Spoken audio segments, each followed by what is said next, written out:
Hello, welcome back to the channel.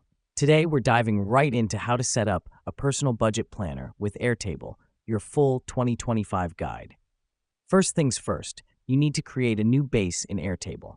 Just click on the plus sign, select Create a Base, then Start from Scratch.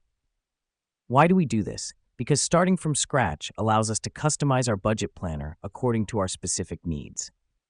Now that we've done that, let's name our base Personal Budget Planner 2025.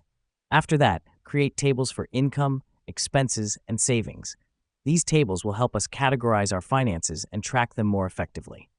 Next up is adding fields to each table. For income, we need fields like source, amount, and date. For expenses, include category, item, cost, and date.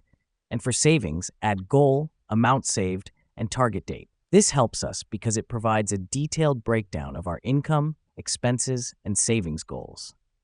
After we've set up the fields, it's time to create some records. Simply click on the first cell under each field to add a new record. The reason we do this is to start populating our tables with real data, which will give us a clearer picture of our financial situation. Now let's add a little magic with Airtable's formula field. In the expenses table, create a new field and name it Remaining Budget.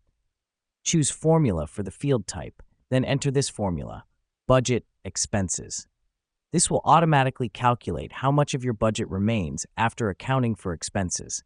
This is crucial because it helps us see at a glance how well we're sticking to our budget. Finally, let's create a new view. Click on Grid View, then Create a New View. Name it Monthly Overview and select Group Records by a field. Then choose Date.